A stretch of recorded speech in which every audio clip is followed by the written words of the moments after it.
প্রিয় ভাই বন্ধুরা, প্রথমে আমার সালাম গ্রহণ করিবেন। আশা করি দেশ ও বিদেশের যে যেখানে আছেন প্রত্যেকে আমার সালাম গ্রহণ করিবেন। আসসালামু আলাইকুম। আমি ভিডিওটা করতেছি। আমি বিগত 29-30 বছর ধরে প্রবাসে সৌদি আরবে অবস্থান করছি, রিয়াদে। তো যে কথাটা বলতে চাই যে আমি একজন প্রবাসী। 16-17 ঘন্টা 18 ঘন্টা ডিউটি করার পরে মাথার ঘাম পায়ে ফালাইয়া যদি 30 বছর আমি বাংলাদেশ সরকারের এই রেমিটেন্স পাঠাইয়া দেশের সচল রাখার জন্য চেষ্টা করে যাইতে পারি, তাহলে আমার মতো হাজার হাজার লাখ বাঙালি বিশ্বের মধ্যে সব জায়গায় আছে বাংলাদেশি ভাইয়েরা। যখন এই বাংলাদেশি ভাইয়েরা মাথার ঘাম পায়ে ঝরাই আমরা 16-17 ঘন্টা ডিউটি করে হেরে সকাল 7টা থেকে রাতের 2টা পর্যন্ত ডিউটি করার লাগে। ডিউটি করার ফলে যে আমরা রেমিটেন্সটা পাই, এটা আমরা ব্যাংকের মাধ্যমে লেনদেন করি। কিন্তু আমরা এই প্রবাসীদের আমাদের নাম দিছি কি রেমিটেন্স যোদ্ধা। দুঃখের কথা যে বলতে হয় যে আমরা যারা প্রবাসী আছি আমাদের নাম দিছে রেমিটেন্স যোদ্ধা। রেমিটেন্স যোদ্ধা না দিয়ে যদি রেমিটেন্স কুত্তা দিত, তাহলে আমার মনে হয় এটা খুব ভালো হইতো। কারণ আমরা যখন বিপদে পড়ি, এখন বর্তমান যে একটা ডিমান্ড কুকুরের বিশ্বজগতে, আপনারা আমার কথা ভালো করে বুঝতে পারতেছেন। বর্তমান বিশ্বজগতে যে একটা কুকুরের ডিমান্ড, কুকুরের ভালো করে গাও গোসল করাইয়া রাত আতর পারফিউম লাগাইয়া চুমিয়ে দেয়, জড়াইয়া ধরে।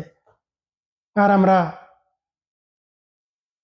জীবনের তামা মাটি করে আত্মত্যাগ করে জীবনের বরবাদ করে 30 বছর যদি সৌদি আরব থেকে টাকা পয়সা যদি আমরা রেমিটেন্সটা যদি দেশে পাঠাইতে পারি, জীবনের তছনছ করে শেষ করে মা বাপ ভাই বোন বিবি বাচ্চা সব ত্যাগ করে এই প্রবাসী জীবনযাপন করে, আর যখন আমরা এই পাসপোর্টের ভুল সংশোধনের জন্য কোনো ক্রমে যখন আমরা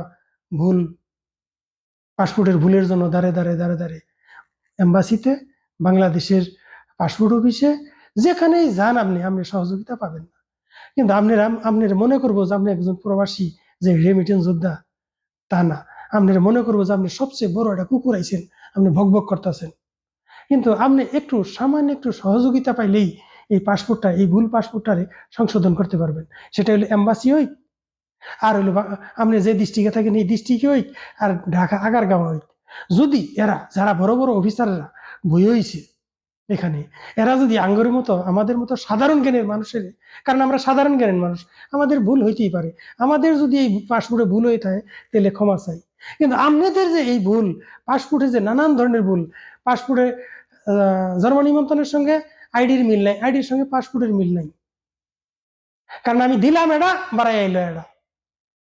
এই যে ভুল করলে, আমার ভুলের জন্য আমরা ভুল করি, আর দালালের মারফত দিয়ে ভুল করি। কিন্তু আমরা ভুল করছি, আমাদের ক্ষমা চাই। কিন্তু আপনারা যে ভুল করলেন পাসপোর্টে, এই পাসপোর্টে ভুলের জন্য যে 10টা বছর আমার লাগিয়ে গেল, এই ভুলের ক্ষমাটা কে রাচাবো? কে এই ভুলের ক্ষমাটা চাবো? এই যে ভুলের মধ্যে দেখেন আমি ভুল করছি বা দালালে ভুল করতে, এই ভুলের মধ্যে লেখছে এশিয়া খাতুন। আমার মায়ের নাম কি এশিয়া খাতুন? পুরা এশিয়া আমার মা না, আমার নাম, মায়ের নাম হলো আসিয়া। তাহলে এশিয়া কেমনে আইলো? এই পাসপোর্টের মধ্যে ভুল, আমার নাম নাই, আমার বাপের নাম নাই, আমার স্ত্রীর নাম আছে। দুঃখের বিষয়, এই ভুল পাসপোর্ট নিয়ে আমি 10 বছর ধরে আসা যাওয়া করতেছি। কিন্তু আল্লাহর অশেষ রহমতে আমি আমার এই ভুল পাসপোর্টটারে সংশোধন করে কফিলের সহযোগিতায়, এই যে কফিলের একটা পেপার দিছিল, এই ভুল এখানে লেখছে এত নাম্বার পাসপোর্টে, সবগুলো আরবি, কিন্তু ইংরেজিতে লেখা আছে। এখানে ইংরেজিতে লেখা আছে EF এত নম্বর পাসপোর্টটা ভুল। এই জিনিসটা বহুদিন আগে এরকম 4-5টা পেপার দিছে কফিলে। যখনই দেশে যাই তখন এটাকে পেপার দিছে ভুল সংশোধন করে নিয়ে। আমার ভিসা দেয় কবিলে, কতবার ভিসা দিছে, কিন্তু দেশের কোন ভিসা, এটা হলো ভিসা। এইভাবে বহু ভিসা পাইছি আমি। এই যে দেখতে পাচ্ছেন বন্ধুরা, এই যে ভিসা, এই ভিসা, এইরকম বহু ভিসা পাইছি, বহু ভিসা পাইছি এইরকম, কিন্তু পাসপোর্ট সংশোধন করতে পারিনি। আল্লাহর অশেষ রহমতে একজন পুলিশ ভাই আসিল বাংলাদেশে, তার সহযোগিতায় আমি আমার এই ভুল পাসপোর্টটারে সংশোধন করে ই পাসপোর্ট পাইছি। ই পাসপোর্টের আবেদন করার ফলে সৌদি আমার আবেদন করার ফলে আমার জিজ্ঞাসাপাতি করার ফলে আমার বলছে যে তোর যদি আকামাতে গোল্ডেন আহে, 1 বছর অপেক্ষা করার পর যদি আকামাতে গোল্ডেন আহে, তেলিছেন আমি আকামা পামো বা ভিসা পামো। কিন্তু ইনশাল্লাহ আলহামদুলিল্লাহ আমার 1 বছর দৌড়াদৌড়ি করার পরে আমার আকামাতে গোল্ডেন আইছে। আমার তার অর্থ হইল যে বাংলাদেশে আন্তর্জাতিকভাবে এই সৌদি আরব কোনো জায়গায় মামলা মোকদ্দমা কেস আছে কিনা, যদি কোনো রকম আপনার কেস মামলা মোকদ্দমা থাকে, তাহলে কোনোদিনও আপনি পাসপোর্টের ভুল পাসপোর্টের আপনি সংশোধন করা কোনো রকম সম্ভব না। পাসপোর্টের ভিসাটাই অকেজ হয়ে যাব। তাই অনুরোধ করি, আমার মতো 10 বছর ঘুরে কোনোদিন কেউ যেন পাসপোর্টের ভুল সংশোধন না করেন। আমি খুব তপস্যার পরে বাংলাদেশ কোর্ট কাছারিতে, সৌদি আরবের কোর্ট কাছারিতে ঘুরতে ঘুরতে, এই 10 বছর ঘুরতে ঘুরতে আমি আমার ভুল সংশোধন করে, এটা ছিল পুরান আকামা, এটা হলো পুরান আকামা, এই আকামারে ক্যান্সেল করে ওরা আমার নতুন আকামা দিছে। এই যে এর মধ্যে ইনশাল্লাহ সম্পূর্ণ সঠিক। যারা এই যে ভুল সংশোধন করে আমার নতুন আকামা দিছে, এই যে এটা হলো ভিসা, এটা হলো ভিসা, এর নিচে আছে এই যে ই পাসপোর্ট, এই ই পাসপোর্টে ভিসা লাগছে। বন্ধুরা আমার, আমি যে কথা বলতে চাই যে 10 বছর আমার লাগছে এই পাসপোর্টের ভুল সংশোধন করে আবার নতুন করে ভিসা লাগানোর জন্য। কিন্তু আপনাদের কাছে অনুরোধ করবো, আমার মনে হয় আমি বাংলাদেশের প্রথম বাঙালি, আমি প্রথম বাঙালি, আমি পাসপোর্টের ভুল সংশোধন করে আমি ভিসা লাগাইতে পারছি।